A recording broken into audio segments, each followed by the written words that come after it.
하나님의 행복으로 행복하시기를 주 이름으로 축원합니다. 우리 선하신 하나님은 복을 주시는 분이십니다. 세월이 악하고 세월이 정말 이럴 때가 있을까 하는 만큼 정말 세월이 너무 악해져 있기 때문에 오늘날 부모에 대한 그 애정과 또 자녀들에 대한 그 특심함이 사라져가는 시대가 돼버렸어요. 그게 성경의 말세에 나타나는 징조라고 예수님이 먼저 말씀을 하셨습니다. 나라가 나라를 대적하여 일어나겠고 민족이 민족을 대적하여 일어난다. 그리고 부모가 자녀들을 죽는데 내어주고 라고 하는, 자녀가 부모를 배반하고 부모에 대하여 거절하고 하는 그러한 일들에 대하여 주님이 이미 말씀하신 바가 있습니다. 그러나 성경의 모든 사람들, 대부분의 사람들은 그래도 자녀들이 잘 되기를 바랍니다. 여기 있는 모든 분들도 자녀들이 잘 되기를 바라시면 아멘 하십시오. 이와 같이 모든 자녀들이 잘 되기를 바라는 것이 부모의 마음인 것처럼 하나님은 선하신 분이셔서 그의 백성들, 그의 자녀들, 그런 모든 자들에게 하나님의 복으로 역사하시고 은혜를 주시기를 원하시는 거예요.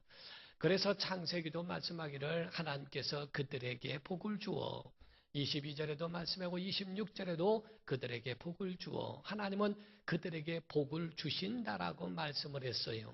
그러나 여기서 한 가지 그 원리를 여러분이 이해하셔야 되는 것은 하나님 아버지는 복을 주시는 분이시지만 예수님은 복을 빌으셨다라고 되어 있습니다.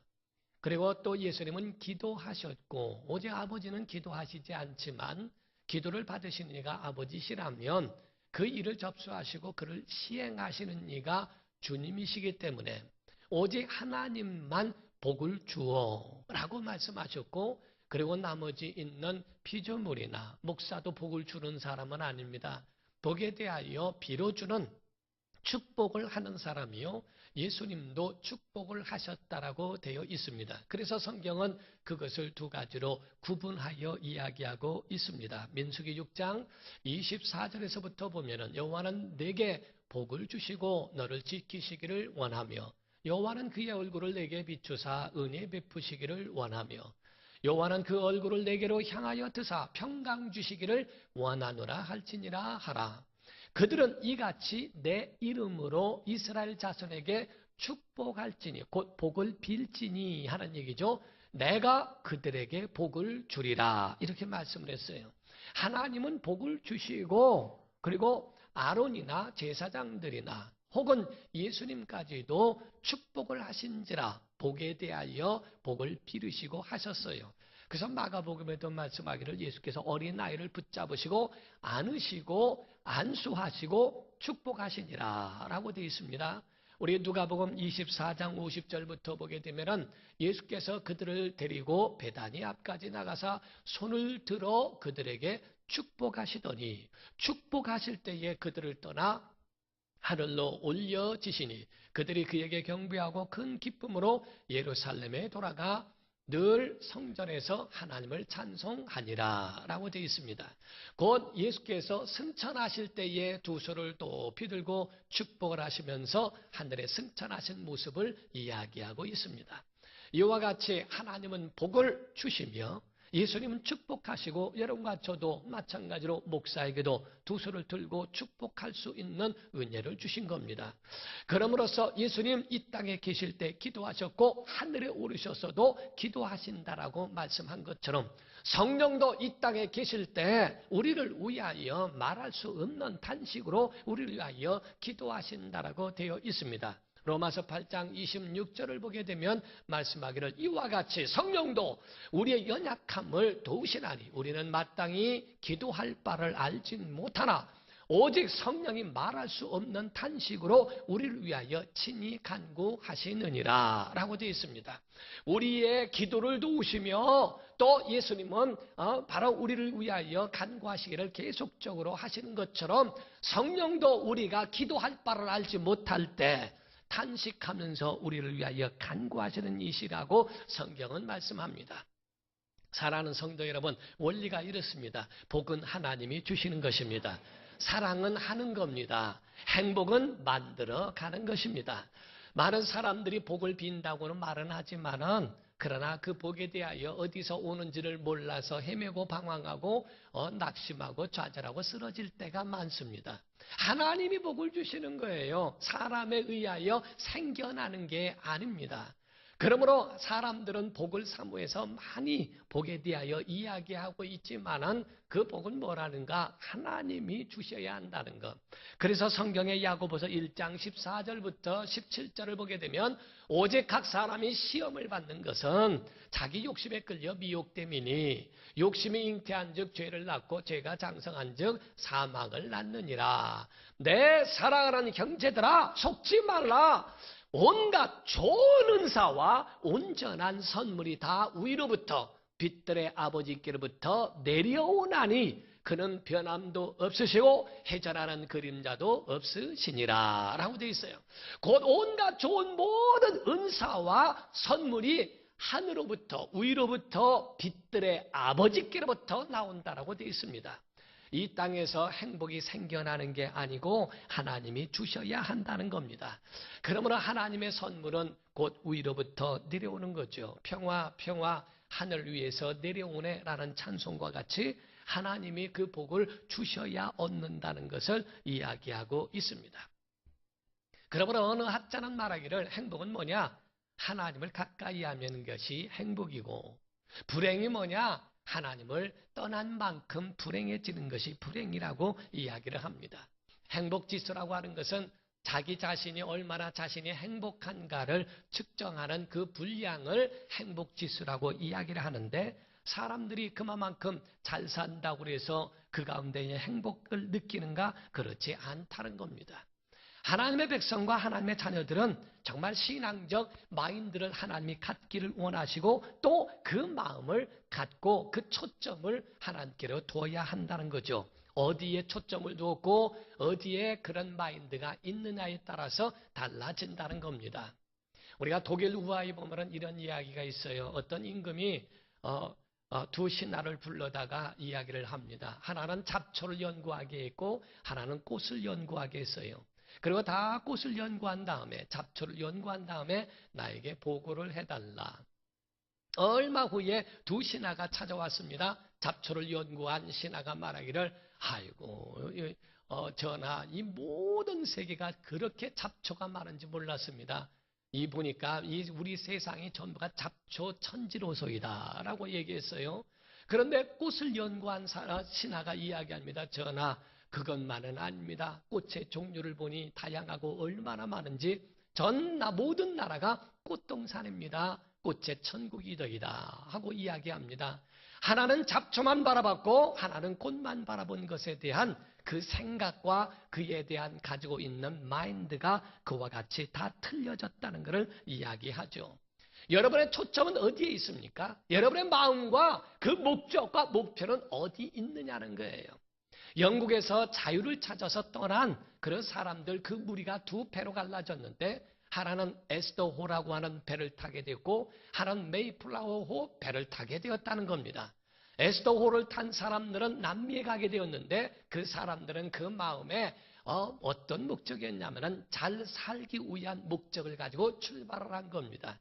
그래서 그 가운데에 자기들이 떵떵거리고 모든 일에 풍요롭고 부유한 그러한 삶을 영위하기 위해서 간 곳이 남미라는 것입니다.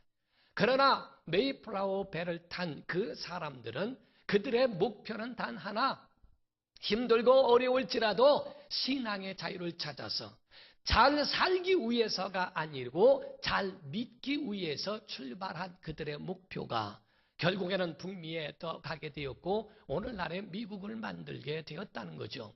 그들의 청교도의 마음은 정말 잘 살기 위한 것이 아니고 잘 믿기 위해서 어떻게 하면 하나님을 기쁘시게 하며 하나님의 뜻대로 우리가 신앙생활을 사람의 눈치를 보지 않고 사람의 조정당하지 않고 이와 같은 신앙생활을 할까? 결국에는 남미에 있었던 사람들, 잘 살기 위하여 목표를 세운 사람들은 잘 살지도 못하고 신앙의 자유함도 없었다고 하는 것이고 북미에 있었던 사람들은 신앙을 우선으로 한 것에 대하여 하나님이 모든 대국으로 인도하시고 행복한 나라로 이끌어 주셨다는 것을 고백하고 간증을 합니다. 사랑하는 성도 여러분, 우리의 믿음은 잘 사는 데 두지 말고요, 잘 믿는 데 있기를 주 이름으로 축원합니다. 하나님을 우선하면 하나님이 그 모든 것들을 더해 주실 줄로 믿습니다. 먼저 그 나라와 그 일을 구하면 이 모든 것들을 더해 주시는데, 보이지 않는 것에 얽혀 있고 보이지 않는 곳에 묶여 있기 때문에 보이는 것이 잘못되는 겁니다. 보이지 않는 것에 하나님과 화해하고 그 관계를 회복하면 보이는 그런 것들도 현상으로 나타날 텐데, 보이지 않는 하나님과의 관계가 어그러짐으로 문제가 되는 겁니다. 행복은 어디에 있는가? 행복은 소유에 있지 아니하고 존재와 그 가지고 있는 마인드, 그 생각의 초점에 달려 있다는 것을 이야기하고 있습니다. 루이 14세라고 하는 그 임금이, 왕이 아주 얼마나 욕심이 많은지 모르는데요, 그는 한 번 갖기를 원하면 끝내 갖고야 만다는 거예요. 그래서 그걸 갖지 못하면 아주 가슴 아리라고 배가 아프고, 그래서 병이 날 정도로 그렇게 심각한 욕심이 있다는 거죠. 한 번은 병으로 알아두었는데 백약이 무효한 겁니다. 많은 사람이 와서 진단하고 그에게 약을 써도 하나 듣지를 않더래요. 유능한 의사가 와서 진단하더니 오직 임금을 고칠 수 있는 그런 약은 하나밖에 없는데, 행복하다고 느끼는 행복한 사람의 속옷을 입으면 된다고 이야기를 했답니다. 그 이야기를 듣고 신하를 시켜가지고 저작거리 모든 곳에 다 보내서 행복하다고 느끼는 사람이 누가 있는가, 그거를 찾기 시작했다는 거예요. 여기저기서 다 찾아보고 하는데 사람들이 그렇게 행복하다고 느끼는 사람이 많지를 않다는 겁니다. 한 번은 어느 병사가 이렇게 길을 걸어가고 있는데 양을 모는 목동이 있는데 노래를 부르면서 항상 이 웃는 모습이 행복해 보이더래요. 찾아가서 얘기를 했답니다. 너는 행복한가? 그럼 행복하지요. 뭐가 그렇게 행복한가? 저는 살아있다는 것도 행복하고 모든 것이 다 행복합니다. 그래? 그러면 너희의 속옷을 벗어다고 하고 얘기하면서 옷을 벗기려고 올렸더니 속옷이 없더래요. 그래서 그거를 가지고 임금에게 가서 이야기했답니다. 속옷이 없더이다. 그렇게 행복하다고 이야기하는 아이를 만났는데 속옷이 없습니다. 그때 그 임금은 그 가운데 깨달음이 있었다는 거예요. 소유의 행복이 있는 게 아니다. 보석으로 들고 모든 좋은 옷을 입고 좋은 음식을 먹고 좋은 환경에 있어도 행복하지 않다. 행복은 소유에 있는 게 아니고 어떤 마음, 어떤 그 가운데에 겸손함으로 자기를 낮추는가에 대하여 있는가. 혹이 말하기를 그런 말이 있죠. 음식을 먹을 때에 무엇을 먹느냐가 중요한 게 아니라 누구와 먹느냐가 중요하다 하는 것처럼 우리의 삶 속에서 무엇을 먹느냐.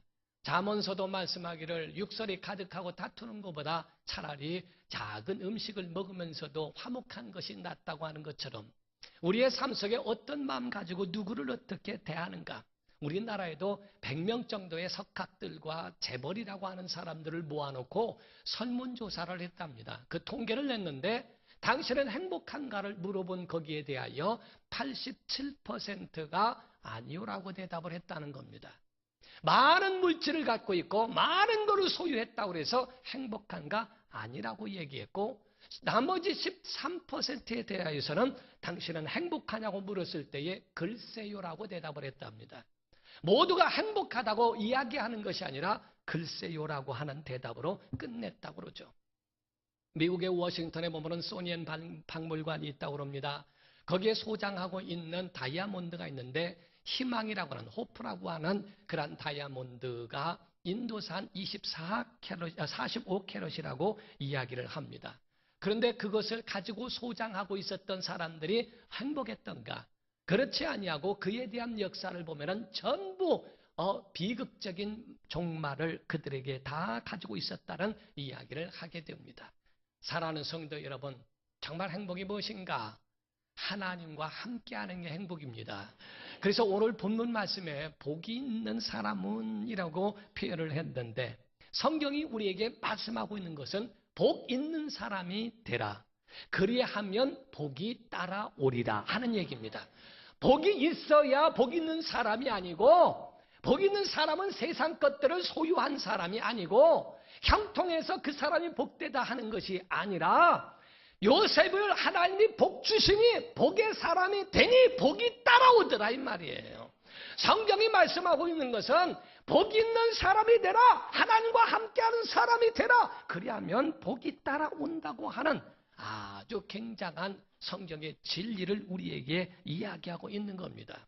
복 있는 사람은 어떤 사람인가? 영적 권리가 있어서 자기 자신에 대하여 분명한 관계와 분명한 자기의 위치를 지킬 줄 아는 사람.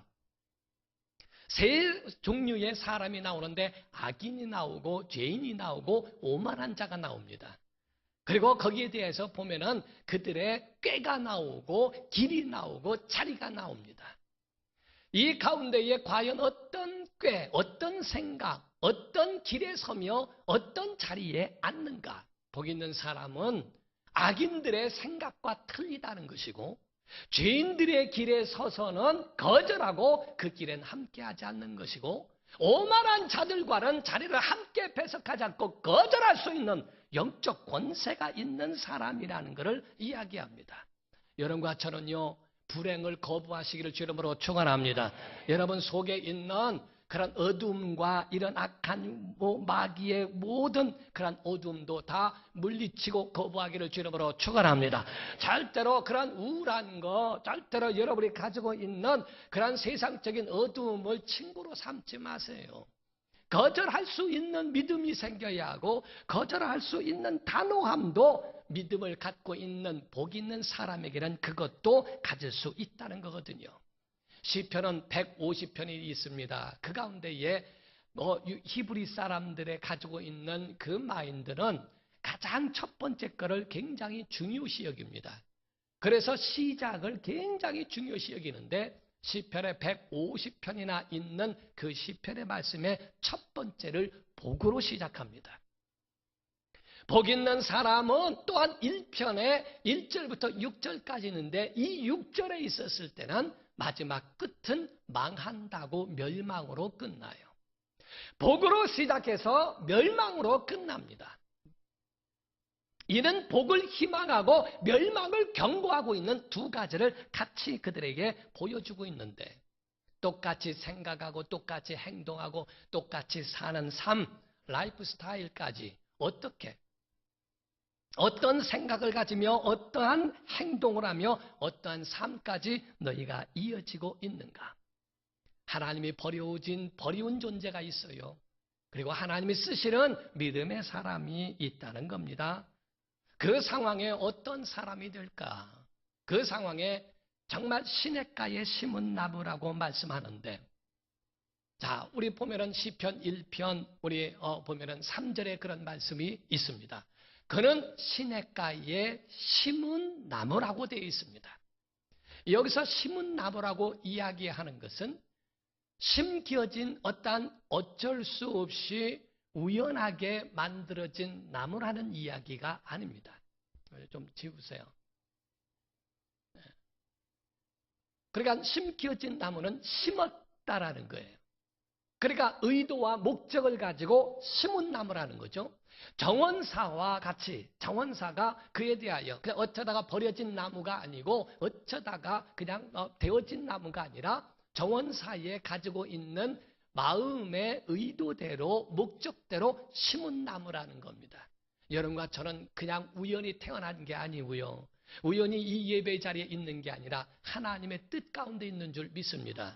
여러분이 천안이라는 곳과 또 이곳에 같이 함께 예배의 자리에 있다는 것은 우연한 게 아니고 하나님의 뜻 가운데 하나님이 심은 것이고, 하나님이 그 목적 가운데에 우리를 그와 같이 세우신 것이라는 것을 믿어야 한다는 거예요. 이것이 바로 하나님의 뜻에 입각한 시냇가에 심은 나무라고 하는 것을 이야기하고 있습니다. 우리는 나무요, 주님은 시냇가와 같습니다. 그래서 교회는 시냇가요, 주님은 시냇가와 같아서 그 가운데에 뿌리를 내리며 사는 존재라는 거죠. 그런데 시냇가에 심은 나무는요, 철저히 의존적이기 때문에 연약하다는 거예요. 차라리 가뭄 가운데 있으면 뿌리라도 깊게 내리죠. 하나님 없는 사람들은 신념이라도 있습니다. 내가 나를 믿고 아주 버티고 울지도 않습니다. 슬퍼도 울지도 않고 괴로워도 표현하지 아니하고 자기가 무너지면 다 무너진다고 생각하기 때문에 그들은 아주 꿋꿋이 서려고 노력을 하지요. 그러나 시냇가에 심은 나무는 물의 뿌리를 그렇게 깊게 내리지 않아도 그 가운데 물을 쭉쭉 빨아들일 수 있는 그러한 나무이기 때문에 비바람이 몰아치고 눈보라가 몰아치면 꺾일 수밖에 없고 잘릴 수밖에 없는 연약한 나무라는 거죠. 왜 그렇게 강력한 나무가 아니고 왜 이 연약한 나무를 그냥 두셨는가라고 생각할 수 있겠죠.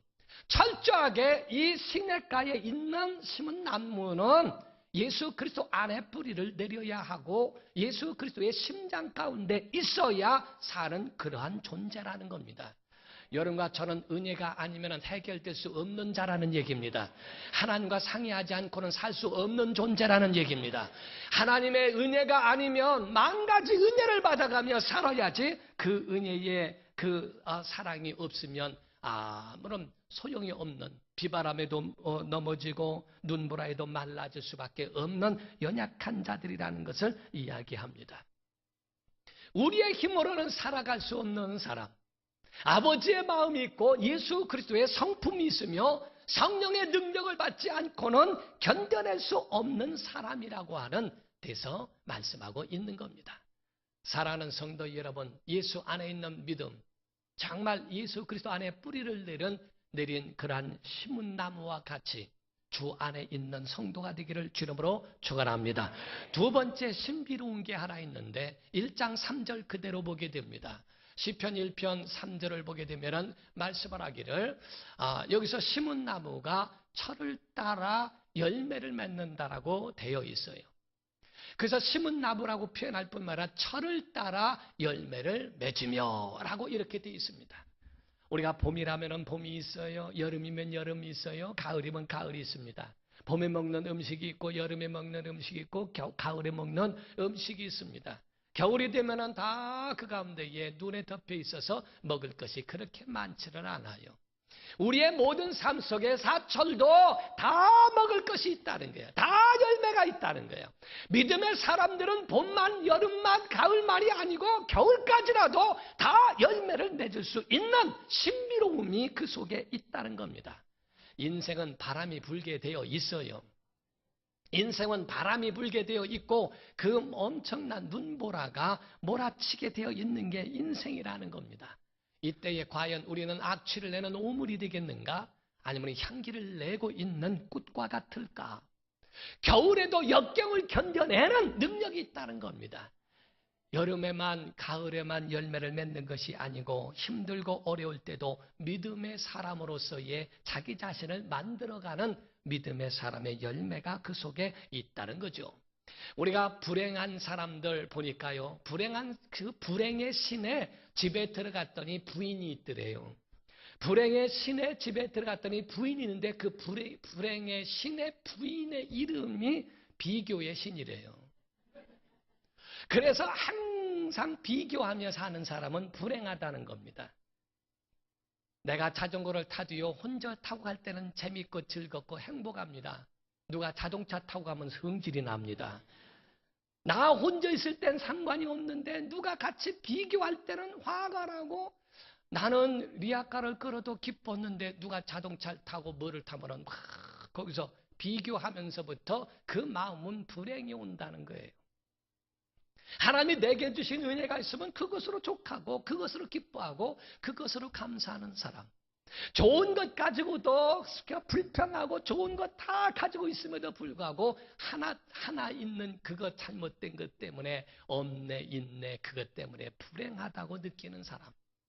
행복한 사람, 복의 사람은요, 일거리가 있으면 쓰임받으니 감사하고 만약에 그 일을 하는 것이 중단되게 되면 쉼을 주셔서 감사하고 건강 주시면 내가 활기차게 활력적으로 할 수 있어서 감사하고 병이 들었으면 기도할 시간을 주셔서 감사하고 순탄한 길을 주시면 찬양하며 감사하며 그 길을 걸어갈 수 있고 역경이 닥쳐올 때는 하나님이 겸손하라고 나를 누르셨다고 감사하는 사람. 어느 환경이든지 똑같이 힘들고 어려울지라도 그 어려운 가운데서도 똑같이 열매를 맺는 사람. 하나님이 우리에게 요구하시는 것은 믿음입니다. 어떤 믿음을 갖고 있을까? 성경에 보면은 참 아이러니하고 이해하지 못하는 그러한 사건들이 많이 있는데 그 가운데 하나가 수르보니게 여인, 가나안 여인이라고도 하는 자기 딸이 흉악한 귀신 들려가지고 예수님을 찾아가 예수님의 도움을 요청한 여인이 있었어요. 그때 예수님을 찾아가서 말합니다. 하나님, 주님, 예수여, 내 딸을 불쌍히 여겨달라고, 나를 불쌍히 여겨주시고 내 딸을 고쳐달라고 소리 지릅니다. 예수님은 3번씩이나 거절을 했습니다. 나중에는 강력하게 거절을 하셨죠. 성경의 첫 번째 보면은 아무 대답도 아니하시더라. 아니, 예수님 맞아요? 메시아 맞아요? 인자고 사랑 많고 자상하신 예수님 맞을까요? 그렇게 몸부림쳐서 그렇게 애절하게 부르는데 아무 대답도 아니하시더라. 여러분, 오늘 신앙생활하면서 아무 대답도 없는 것처럼 그렇게 여겨질 수 있습니까? 나 주님이 믿으려고 했더니 안 믿어 까짓거 하고 돌아서는 것이 아니라 더 주님을 가까이 합니다. 팍 소리를 지르니까 오죽하면 제자들이 측은지심에 불쌍하니까 주여, 저 여인이 부릅니다. 못 들으셨는가 해서 이야기합니다. 예수께서 두 번째 뭐라 하십니까? 나는 이스라엘 외에는 다른 데로 보냄을 받지 않았다. 더 딱 잘라버리셨죠. 난 이스라엘 외에는 보냄을 받은 일이 없다. 그러니까 그 얘기를 듣고 사람들이 만류도 했겠죠. 그런데 그 여인은 절대 포기하지 않습니다. 다윗의 자손 예수여, 나를 불쌍히 여기소서 소리를 지르면 나중에는 그 군중들을 뚫고 들어가 예수님을 붙잡으면서 나를 도우소서 하고 이야기합니다. 그때 예수께서 더 강력하게 밀어내시죠. 어찌 자녀에게 줄 떡을 취하여 개에게 줄 수 있느냐. 자, 예수님 맞습니까? 아니, 침묵하시고 아무 대답도 아니하시더니 난 이스라엘 외에는 보냄을 받지 않았다고 하시고 가시더니 그렇게 와서 애절한 그 여인을 향하여 나는 개에게 어떻게 자녀의 줄 떡을 취하여 개에게 줄 수 있는가라고 말씀하죠. 그때 그 여인은 말합니다. 옳습니다. 옳습니다. 그러나 개들도 자녀에게서 떨어지는 부스러기 먹지 않습니까? 조금만 관심 주세요. 조금만 관심 주세요. 그때에 예수께서 그 여인을 향하여 완전히 극과 극으로 변하십니다. 여자야, 내 믿음이 크도다. 그것은 바로 주님이 요구하셨다는 겁니다.